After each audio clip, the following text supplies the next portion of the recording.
Welcome to MHBD news బులెటిన్ల ముందుగా headlines. మాజీ ప్రధాని మన్మోహన్ సింగ్ మృతి పట్ల తీవ్ర దిగ్భ్రాంతి వ్యక్తం చేసిన మంత్రి పొన్నం ప్రభాకర్.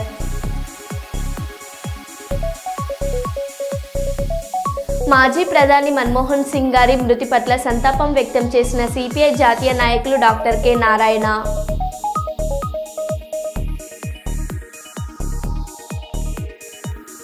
తిరుమలలో తెలంగాణ భక్తుల పట్ల నిర్లక్ష్యం చూపిస్తున్నారు మంత్రి కొండ సురేఖ.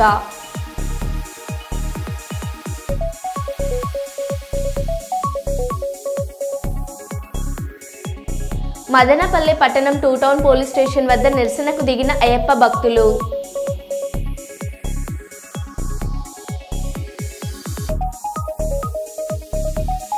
ఇక వివరాల్లోకి వెళ్తే సర్పంచ్ ఎన్నికలు జరగనివ్వమని ఎమ్మెల్సీ కవిత అన్నారు.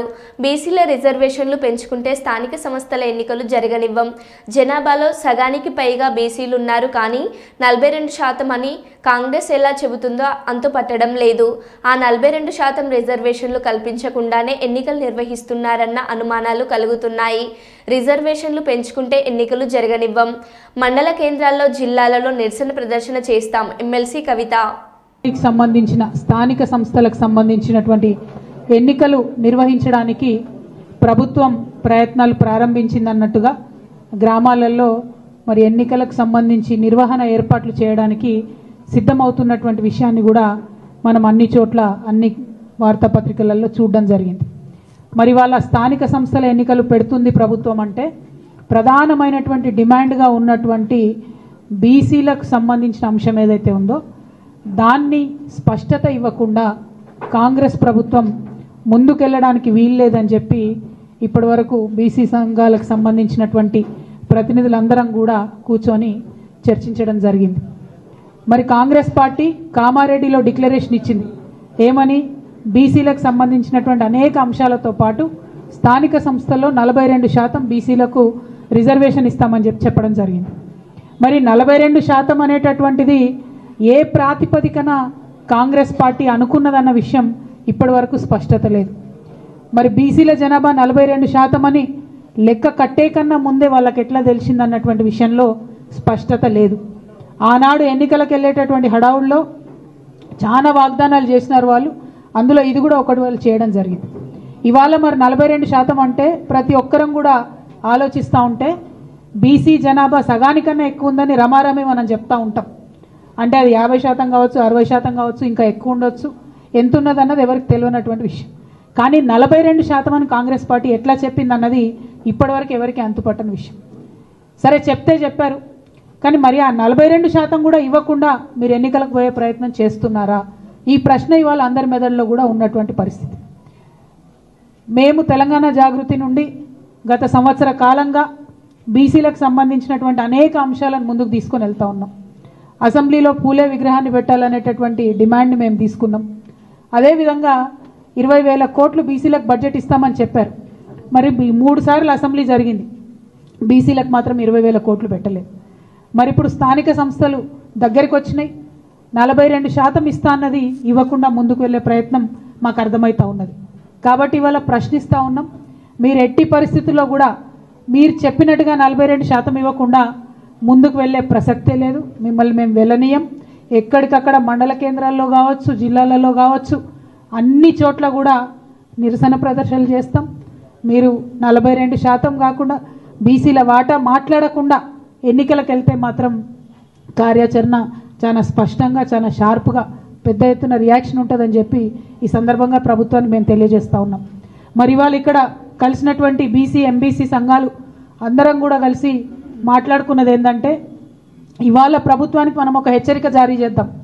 మీరు చేసేటటువంటి ప్రయత్నం బీసీ డెడికేటెడ్ కమిషన్ నివేదిక ఇచ్చిన తర్వాత మాత్రమే, బీసీ జనాభా ఎంతుందో తెలంగాణ ప్రజలకు చెప్పినాక మాత్రమే, దాని మీద మీరు ఎట్లా ముందుకు పోతారనే స్పష్టత ఇచ్చిన తర్వాత మాత్రమే మీరు ఎన్నికల గురించి ఆలోచన చేయాలి. అంతవరకు స్థానిక సంస్థల ఎన్నికల గురించి ప్రభుత్వం ఆలోచన చేయకూడదు. ఇది ప్రధానమైనటువంటి డిమాండ్. రెండవది, జనవరి 3 నాడు సావిత్రిబాయి పూలే గారి జయంతి ఉన్నది. మరి ఆనాడు ఇందిరా పార్క్ దగ్గర ఒక భారీ సభను మేము పెట్టబోతా ఉన్నాం. ఆ సభలో అన్ని బీసీ కమ్యూనిటీస్ సంబంధించినటువంటి ప్రతినిధులు, నాయకులు, ప్రజలు పెద్ద ఎత్తున హాజరవుతారు. ఆనాడు ఇంకా స్పష్టంగా మా కార్యాచరణ కూడా మేము చెప్తాం. బీసీ డెడికేటెడ్ కమిషన్కి సంబంధించిన సమయం 30వ తారీఖు నాడు అయిపోతూ ఉన్నది. మరి 30వ తారీఖు నాడు ప్రభుత్వానికి వారు నివేదిక ఇస్తామని చెప్తున్నారు. ఆ నివేదిక అంశాలు బయటపడ్డ తర్వాత తప్పకుండా 3వ తారీఖు నాడు పెట్టేటటువంటి సభలో మా కార్యాచరణ ఇంకా స్పష్టంగా చెప్తాం. ఇవాళ భారతీయ జనతా పార్టీకి కూడా మేము డిమాండ్ చేస్తూ ఉన్నాం. మీరు రాష్ట్ర ప్రభుత్వం పెంచిన విద్యుత్ ఛార్జీలకు నిరసనగా వైఎస్ఆర్ జిల్లా మైదుకూరులో మాజీ ఎమ్మెల్యే శెట్టిపల్లి రాఘురామారెడ్డి ఆధ్వర్యంలో భారీ నిరసన ర్యాలీ చేపట్టారు. మాజీ ప్రధాని మన్మోహన్ సింగ్ చిత్రపటానికి పూలమాలలు వేసి నివాళులర్పించి అనంతరం వైఎస్ రాజశేఖర్ రెడ్డి విగ్రహానికి పూలమాలలు వేసి ర్యాలీ ప్రారంభించారు. ఈ కార్యక్రమంలో నియోజకవర్గ వైఎస్ఆర్సీపీ కార్యకర్తలు, అభిమానులు, పార్టీ శ్రేణులు పాల్గొన్నారు.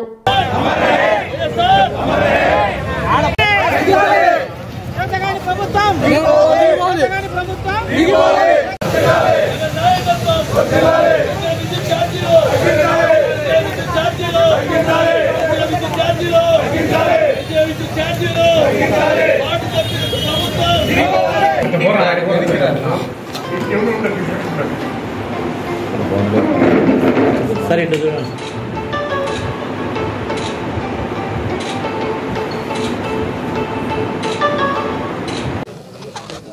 ఈనాడు రాష్ట్ర వ్యాప్తంగా వైఎస్ఆర్ కాంగ్రెస్ పార్టీ పిలుపు మేరకు ప్రతి ఒక్క నియోజకవర్గంలో కూడా ఈ పెంచినటువంటి విద్యుత్ ఛార్జీలకు నిరసనగా ఒక ర్యాలీగా వచ్చి కన్సర్న్ అధికారులకు రిప్రజెంటేషన్ ఇవ్వమని చెప్పేసి ఆదేశించడం జరిగింది. దాంట్లో భాగంగా మాకంటే ముందు మరి ఒక్క కుటుంబానికి ఈ రకంగా ఉంటే మిగతా ఎంతమంది అన్నిటి గురించి ఇంకొకటి కూడా ఎస్సీలకు వచ్చేసి 200 యూనిట్లు ఉచితంగా జగన్మోహన్ రెడ్డి గారు ఇస్తూ ఉంటారు. దాన్ని వచ్చేసి ఈరోజు అది కూడా నీరు కడుస్తాడు. మరి అదొకటే కాదు, ఈ యొక్క పెంచిన విద్యుత్ ఛార్జీలు ఈ 6 మాసాల్లో మళ్ళీ జనవరిలో ఒకటి మళ్ళీ రాబోతారు. దాదాపు 15,500 కోట్లు ప్రజల నెత్తిన భారం పెడతా ఉంది ఈ ప్రభుత్వం. మరి ఎన్నికల ముందు ఏం చెప్పావు చంద్రబాబు నాయుడు గారు? పెంచండి అన్నావు. రైతులకు 20,000 రూపాయలు సంవత్సరానికి ఇస్తా, 1,00,000 రూపాయలు అన్నావు. నెత్తిన శటగోపురం పెట్టావు. ఈ బుద్ధుడికి ఒక్క రూపాయి ఏ రైతుకైనా పడిందా? అదే జగన్మోహన్ రెడ్డి గారిని ఇప్పటికి పంట నష్టపరిహారం రూపాయి నీ ప్రభుత్వం వచ్చిన తర్వాత ఇచ్చావా? ఒక్క రూపాయి ఇన్పుట్ సబ్సిడీ కానీ, ఇన్సూరెన్స్ కానీ, లేకపోతే రైతు భరోసా కానీ ఏదైనా ఇచ్చావారు? మరి ఎందుకు నీకు ఇంత రైతుల మీద కష్టం? నేనైతే మాకు తెలుసు, ఒకప్పుడు నేను తెలుగుదేశంలోనే ఉన్నా. 1999 నుంచి 2004 నేను కూడా అప్పుడు తెలుగుదేశం పార్టీ శాసనసభ్యునిగా ఉన్నా. ఏమైంది 2000 సంవత్సరంలో విద్యుత్ ఛార్జీలు విపరీతంగా పెంచేస్తే మొత్తం అఖిలపక్షం అంతా అన్ని పార్టీలు, కాంగ్రెస్ కమిటీ అన్ని పార్టీలు కలిసి మరి హైదరాబాద్లో ధర్నా చేస్తే బషీర్బాగ్లో మరి ఫైరింగ్ జరిపించి రైతులు కాల్చిన చరిత్ర ఇది అవునా కాదా చెప్పండి. మరి అదే 2003లో రాజశేఖర రెడ్డి గారు మేనిఫెస్టో పెట్టాడు. అప్పుడు ఏమని పెట్టాడో, రైతులకు నేను ఉచిత కరెంట్ ఇస్తాను అని. మరి భారతదేశంలో ఏ రాష్ట్రంలో ఈయనటువంటి కార్యక్రమాలు ఈరోజు రాబోద్దు రాజశేఖర రెడ్డి గారు చేశాడు. దాన్ని అంతకంటే ఇంకా రెట్టింపుకంగా 2 కంటే ఎక్కువ ఇచ్చేసి జగన్మోహన్ రెడ్డి గారు కూడా ఇప్పుడు మరి అన్నిటికీ మించి చూస్తాను. బాధుడే బాధుడు అంటున్నారు. ఇప్పుడు 6 మాసాల్లో ఇది ఒక 15,000 కోట్లు ఇది పెట్టాడు. మళ్ళీ రేపు 1వ తారీఖు నుంచి రిజిస్ట్రేషన్ల విలువ కూడా పెంచాలనుకుంటున్నాడు. ఎవరైనా స్థలాలు అమ్మినా, కొన్నా, భూములు ఏదంటే కదా రిజిస్ట్రేషన్ల మీద కూడా పన్నంటున్నాడు. మరి మున్సిపాలిటీ ఈ రైతులు ఈ మన ఇల్లు గృహ వినియోగదారులు ఉన్నారు, యూజర్ ఛార్జీలు అని చెప్పేసి మళ్ళీ వాళ్ళ మీద కూడా ఇప్పుడు రెడీగా తయారవుతా ఉంది. అది ఒకటే కాదు, ఎక్కడ వరదలు వస్తే వరదల సెస్ అని మళ్ళీ జిఎస్టీ మీద మళ్ళీ అది కూడా పెట్టాలని చూస్తున్నాడు. మరి ఎట్టే ప్రజలంటే ఇది ఏమిటి? ఏ ఒక్కరికి ఒక పెన్షన్ తప్పగా ఏమన్నా ఇచ్చేవాళ్ళు? ఏ కుటుంబమైనా కానీ లబ్ధి చేకూరిందా? మరి ఎందుకు ఈ రకంగా ఇది చేస్తున్నారు ప్రజలు? ఏం చెప్పావు ఎన్నికల ముందు? దాదాపు 6 మాసాలు బడ్జెట్ అయిపోయింది, మానసికతే అయిపోతుంది. మళ్ళీ నెక్స్ట్ బడ్జెట్ వస్తుంది. అమ్మఒడి ఇచ్చావా? రైతు భరోసా ఇచ్చావా? పొదుపులకు ఏమైనా చేసావా? స్కూల్లో పిల్లలకి ఏమైనా అమౌంట్ చేసావా? మరి ఏ కార్యక్రమం చేశావు? ఉచిత బస్సులు అన్నావు, పెట్టావా? మరి గ్యాస్ సిలిండర్ 3 అన్నా ఒకటి ఇచ్చి సర్దుకునేవాడు గ్యాస్, అది కూడా అందరికీ ఇవ్వలే. మరి ఈ యొక్క పెన్షన్ కూడా ఇస్తున్నా ఉంటే దాన్ని కారణం ఒకటి 3,000 నుంచి 4,000 చేసి 1,000 రూపాయలు పెంచాడు, అది వాస్తవమే. దాంట్లో మతలబ్ ఏంటంటే దాదాపు 1,000 రూపాయలు 3,000 లేదా 4,000 చేస్తే ఎంత పర్సెంటేజ్ వస్తుంది? అంత 200 దాదాపు 25% ఆఫ్ ది పెన్షన్ వస్తుంది. ఈరోజు కట్ చేస్తున్నారు వెరిఫికేషన్ అని పెట్టి. అది చరిత్ర, తెలుగుదేశం పడే చరిత్ర. మరి ఏ ఒక్కటి చేయకుండా రైతులను ఈ రకమైన బాధలు పెడుతున్నాం, రైతులను అన్యాయం చేస్తున్నాం, రైతులు నట్టేట ఉంచుతున్నాం, అన్ని రకాల రైతులు నష్టపరిహారం చేస్తున్నారు. ఏ ఒక్క రూపాయినా ఏ ఒక్క రైతుకైనా ఇన్ని లక్షల మంది కుటుంబాలు రైతు కుటుంబాలు. తెలంగాణ భక్తులకు తిరుమలలో ప్రాధాన్యం ఇవ్వాలని మంత్రులు ఎమ్మెల్యేలు ఇచ్చే లేఖలను తిరుమలలో అనుమతించాలని తెలంగాణ అటవీ పర్యావరణ దేవాదాయ శాఖ మంత్రి కొండ సురేఖ పేర్కొన్నారు. నంద్యాల జిల్లాలోని ప్రముఖ పుణ్యక్షేత్రమైన శ్రీశైలంలోని శ్రీ బ్రహ్మరాంబిక మల్లికార్జున స్వామి దర్శనార్థం తెలంగాణ మంత్రి గురువారం రాత్రే ఆలయానికి చేరుకున్నారు. దేవస్థానం ఈవో శ్రీనివాసరావు ఆమెకు స్వాగతం పలికారు. ఆమె కుటుంబ సభ్యులతో కలిసి శుక్రవారం ఉదయం మల్లికార్జున స్వామివారిని దర్శించుకుని ప్రత్యేక పూజా కార్యక్రమాల్లో పాల్గొన్నారు. ఈ సందర్భంగా మంత్రికి అర్చకులు ఆలయ లాంఛనాలతో స్వాగతం పలికారు. 2 రాష్ట్రాల ప్రజలు సురక్షితంగా ఉండాలని ఈ సందర్భంగా ఆమె పేర్కొన్నారు. అనంతరం ఆమె మీడియా సమావేశం నిర్వహించారు. తెలంగాణ రాష్ట్రంలో కూడా శ్రీ వెంకటేశ్వర స్వామికి భక్తులు ఉన్నారని, వారి కోరిక మేరకు తిరుమల దేవస్థానంలో తెలంగాణ భక్తులకు ప్రాధాన్యతనివ్వాలని సూచించారు. తెలంగాణ మంత్రులు ఎమ్మెల్యేలు ఇచ్చే సిఫారసు లేఖలను తిరుమలలో అనుమతించాలని డిమాండ్ చేశారు. భక్తుల విన్నపాలపై ఏపీ ప్రభుత్వం తమ విజ్ఞప్తిని పరిష్కరిస్తుందని ఆశిస్తున్నానన్నారు. కాలనీ గుళ్ళ కోసం గానీ మాకు చాలా నిధులు వచ్చేవి. మరి అదే విధంగా మళ్ళీ మాజీ ప్రధాని డాక్టర్ మన్మోహన్ సింగ్ కు आप देख सकते हैं ये भावुक पल है उनकी पत्नी के लिए भी, और यहाँ पर राजकीय सम्मान के साथ हम देख सकते हैं कि डॉक्टर मनमोहन सिंह जो कि हमारे बीच नहीं है, उन्हें श्रद्धा सुमन अर्पित करती हुई राष्ट्रपति द्रौपदी मुर्मू। और हमारे साथ राजेश राज जुड़े हुए। राजेश, एक बहुत ही भावुक पल है जहां पर राष्ट्रपति द्रौपदी मुर्मू जो डॉक्टर मनमोहन सिंह उनकी पत्नी के साथ भी क्षण बिताते हुए, और ये कहना अतिशयोक्ति ना होगा कि आर्थिक उदारीकरण के जनक के साथ साथ अगर कई अहम पदों की हम बात करें, जिसमें प्लानिंग कमीशन के अध्यक्ष की बात हो, आरबीआई गवर्नर की बात हो, वित्त सचिव की बात हो, वित्त मंत्री के तौर पर फिर सबसे सर्वोच्च पद यानी कि प्रधानमंत्री के पद पर आसीन रहे डॉक्टर मनमोहन सिंह। आप देख सकते हैं ये भावुक पल है उनकी पत्नी के लिए भी, और यहाँ पर राजकीय सम्मान के साथ हम देख सकते हैं कि डॉक्टर मनमोहन सिंह जो कि हमारे बीच नहीं है, उन्हें श्रद्धा सुमन अर्पित करती हुई राष्ट्रपति द्रौपदी मुर्मू। और हमारे साथ राजेश राज जुड़े हुए। राजेश, एक बहुत ही भावुक पल है जहां पर राष्ट्रपति द्रौपदी मुर्मू जो डॉक्टर मनमोहन सिंह उनकी पत्नी के साथ भी क्षण बिताते हुए, और ये कहना अतिशयोक्ति ना होगा कि आर्थिक उदारीकरण के जनक के साथ साथ अगर कई अहम पदों की हम बात करें, जिसमें प्लानिंग कमीशन के अध्यक्ष की बात हो, आरबीआई गवर्नर की बात हो, वित्त सचिव की बात हो, वित्त मंत्री के तौर पर फिर सबसे सर्वोच्च पद यानी कि प्रधानमंत्री के पद पर आसीन रहे डॉक्टर मनमोहन सिंह।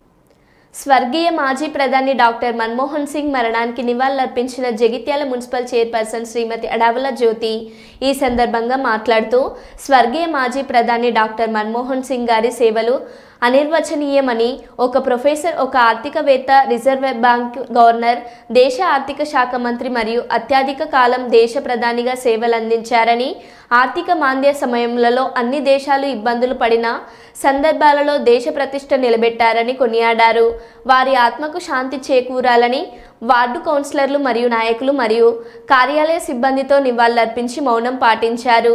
ఈ కార్యక్రమంలో జగిత్యాల మున్సిపల్ మాజీ చైర్మన్ గిరి నాగభూషణం, కౌన్సిలర్స్ దుర్గయ్య, దాసరి లావణ్య, ప్రవీణ్, కూతురు పద్మ, క్యాదాస్ నవీన్, అల్లె సాగర్, శ్రీలత, రామ్మోహన్, చుక్క నవీన్, లత, జగన్ మరియు మున్సిపల్ సభ్యులు పాల్గొన్నారు.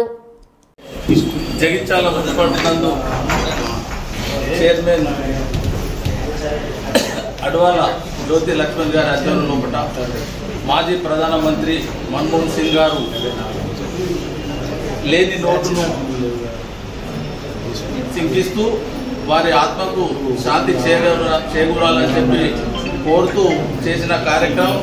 మన్మోహన్ సింగ్ గారు 2004 నుండి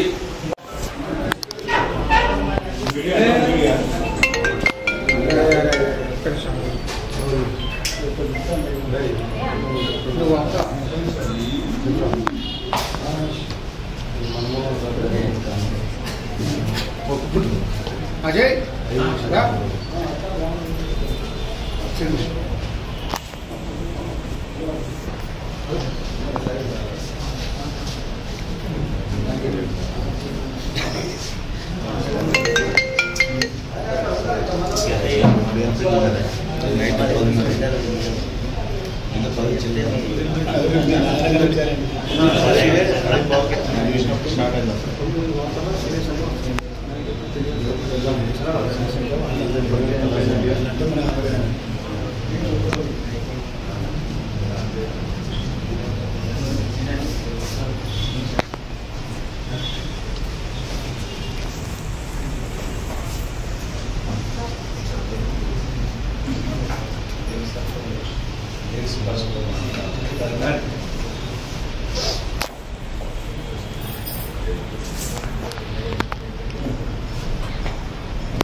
నిన్న రాత్రి గౌరవ మాజీ ప్రధాని మన్మోహన్ సింగ్ గారు నిన్న పద్మపదించారని చెప్పేసి తెలవడంతో యావత్ భారతదేశం ఒక దుఃఖంలోకి వెళ్ళిపోయి దిగ్భ్రాంతిలోకి వెళ్ళిపోయిందని చెప్పేసి సందర్భంగా తెలియజేస్తూ మరి అట్లాగే ఈరోజు స్థానిక మున్సిపల్ కార్యాలయంలో అందరు కౌన్సిలర్ అండ్ అలాగే మున్సిపల్ స్టాఫ్ పక్షాన ఈరోజు ఆయనకి ఘన నివాళులు అర్పించడం జరుగుతుంది. మరి అట్లాగే 2004 నుంచి 2014 వరకు ఆయన ఒక ప్రధానమంత్రిగా మన దేశాన్ని ఆర్థిక వ్యవస్థని ముందుకు తీసుకెళ్లడానికి ఒక రూపశిల్పిక మనకు ముందుండి మన భారతదేశాన్ని ముందుకు తీసుకువెళ్ళడం జరిగింది. మరి అట్లాగే ఆయన ఆర్థిక వ్యవస్థ ఒక సాధారణమైన కుటుంబంలో పుట్టి ఆర్థికంగా ఎంతగానో ఎదిగి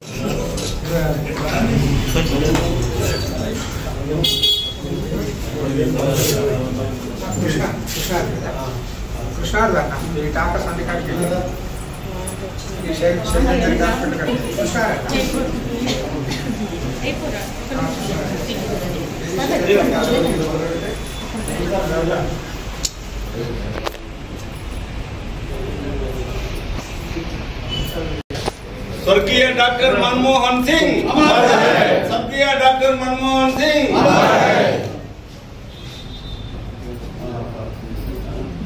ప్రధానమంత్రి మరియు మాజీ RBI governor doctor Manmohan Singh గారు నిన్న పరమపదించినారని తెలుపుటకు బాధాకరం. వారు భారతదేశాన్ని సుభిక్షంగా ఉంచడంలో కాంగ్రెస్ ప్రభుత్వం వారిని ఆర్థిక మంత్రిగా మరియు ప్రధానమంత్రిగా చేసిన తర్వాత అనేక సంస్కరణలతో భారతదేశాన్ని ముందడుగు వేయించినారు.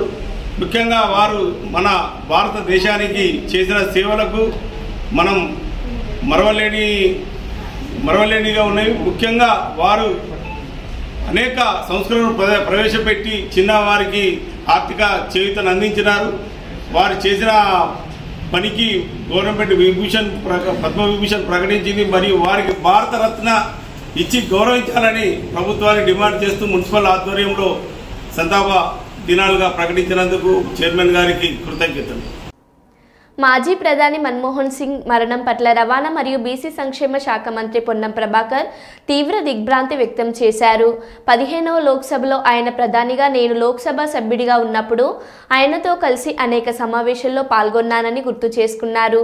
మన్మోహన్ సింగ్ గొప్ప రాజనీతిజ్ఞుడని, భారత ఆర్థిక వ్యవస్థలు నిలదొక్కుకోవడానికి ఆయన ఎన్నో సంస్కరణలు చేశారని మంత్రి పొన్నం ప్రభాకర్ పేర్కొన్నారు. 2004 నుండి 2014 మధ్య దేశ ప్రధానిగా ఆయన ఎన్నో సేవలు చేశారని, ఉపాధి హామీ సమాచార హక్కు చట్టం తదితర చట్టాలు తెచ్చి దేశ రూపురేఖలు మార్చారని మంత్రి పొన్నం ప్రభాకర్ గుర్తు చేసుకున్నారు.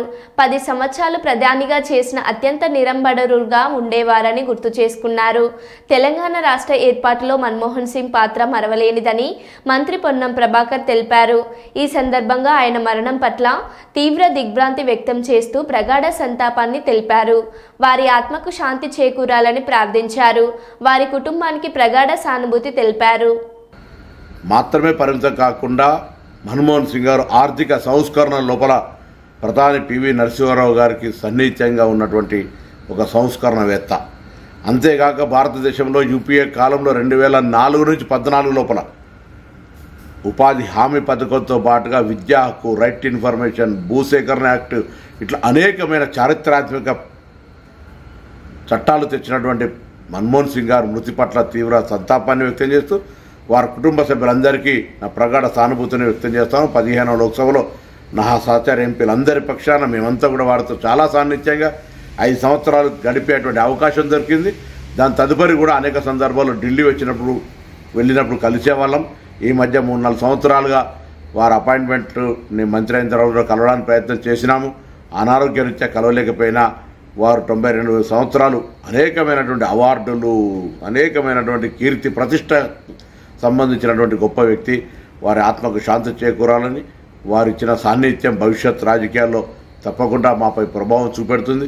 5 సంవత్సరాలు లోక్సభ గౌరవ ప్రధానమంత్రిగా వారితో కలిసి పనిచేసే అవకాశం రావడం మా అదృష్టంగా భావిస్తూ వారి కుటుంబ సభ్యులందరికీ ప్రగాఢ సంతాపాన్ని వ్యక్తం చేస్తా ఉన్నాను. సంధ్యా థియేటర్ తొక్కిసలాట ఘటన ప్రస్తుతం ఉభయ తెలుగు రాష్ట్రాల్లో చర్చనీయాంశంగా మారింది. ఈ ఘటన రాజకీయ రంగు కూడా పులుముకోబోతుంది. దీంతో సినిమా పరిశ్రమకు దెబ్బపడే అవకాశాలు మొండుగా కనిపిస్తున్నాయి. ఈ నేపథ్యంలో బాధితులకు ఇచ్చినటువంటి పరిహారం ఓ పక్కన పెడితే సినీ ఇండస్ట్రీ ప్రముఖులు ఈరోజు సీఎం రేవంత్ రెడ్డితో కలిసి చర్చించిన పిమ్మట ఇక ముందు బెనిఫిట్ షోలు, టికెట్లు పెంచే ప్రక్రియలు మరియు ఇతరేతర కార్యక్రమాలు ఉండవు అని సూచనప్రాయంగా చెప్పేసిన డైరెక్టర్ దిల్ రాజు. ఈ క్రమంలో రామ్ చరణ్ తేజ్ గేమ్ చేంజర్కి బెనిఫిట్ షోలు, టికెట్ పెంచడం హైక్స్ ఉండవని ఇండైరెక్ట్ గా చెప్పిన దిల్ రాజు. మాకు బిగ్ ఛాలెంజ్ ఇచ్చారు సీఎం గారు, దానికి రీచ్ అవ్వాలి. సంక్రాంతి సినిమాలు టికెట్లు ఆపండి, అది ఇంపార్టెంట్ కాదు, పెద్దదానికి మాకు బిగ్ ఛాలెంజ్ ఇచ్చారు సీఎం గారు, దానికి రీచ్ అవ్వాలి. సంక్రాంతి సినిమాలు టికెట్లు ఆపండి, అది ఇంపార్టెంట్ కాదు, పెద్దదానికి. కాంగ్రెస్ సీనియర్ నేత మాజీ ప్రధాని మన్మోహన్ సింగ్ ఢిల్లీలోని ఎయిమ్స్లో చికిత్స పొందుతూ తుదిశ్వాస విడిచారు అన్న వార్త తెలుసుకొని తీవ్ర సంతాపం తెలిపిన doctor K Narayana CPI Kolluru ప్రక్షాళనపై ఒక్కసారిగా ఢిల్లీలో ఆనాటి ప్రధాని మన్మోహన్ సింగ్ గారిని కలిసి మాట్లాడితే అంత దూరం నుండి కాలుష్యంపై శ్రద్ధ చూపినందుకు అభినందించారు. యూపీఐ హయాంలో 10 ఏళ్ల పాటు మన్మోహన్ సింగ్ గారి ప్రధానిగా తన సేవలు అందించారని కొనియాడారు. 1991 నుండి 1992 మధ్య పివి నరసింహారావు హయాంలో ఆర్థిక మంత్రిగా పనిచేశారు అని సందర్భంగా సిపిఐ నారాయణ తన జ్ఞాపకాలను గుర్తు చేసుకున్నారు. అభిప్రాయాన్ని మన్నించేవాడు, ప్రేమించేవాడు, ప్రజాస్వామ్యం వల్ల మంచి భక్తి ఉన్నవాడు. అట్లాగే ఎకానమీ జీడిపి గ్రోత్ పెరగాలని చెప్పేసి 10 to 11%, 12% దాకా తీసుకోవాలని చెప్పేసి చాలా కోరుకున్నాను. అలాంటి భారతదేశ ప్రగతి కోసం తపన పడినటువంటి మాజీ ప్రధాని మన్మోహన్ సింగ్ మరణం పట్ల ప్రగాఢ సంతాపాన్ని తెలియజేస్తున్నాం. వారి మరణం భారతదేశ ప్రజాస్వామ్యానికి, లౌకిక వ్యవస్థకి తీవ్రమైన లోటు. మేము ఒకసారి ఈ ఫిల్టర్ ఇష్యూ పైన ఇక్కడి నుంచి వెళ్ళి ఈ ఎన్విరాన్మెంటల్ సమస్య సీరియస్ అవుతుంది, కొల్లేరుని ప్రక్షాళన చేయాలని చెప్పేసి కోరితే ఆయన మెమోరం మొత్తం చదివిన తర్వాత ఆయన నన్ను ప్రత్యేకంగా అభినందించారు. All the way you came from that distance of Andhra Pradesh explaining on the environmental issue, I'm happy అని చేశాడు. అంటే ఆయన ఎన్విరాన్మెంటల్ ఇష్యూ పైన చాలా భక్తి ఉన్నవాడు. అట్లాంటి వ్యక్తి చనిపోవడం చాలా బాధాకరం. వారి మరణం పట్ల మరోసారి ప్రగాఢ సంతాపం తెలియజేస్తున్నాను. I was told that Manmohan Singh, former Prime Minister of India, died. It's a tragedy. In 10 years he was Prime Minister, and long time he worked as in academic field, and he is more particular about the GDP growth and also environmental issue.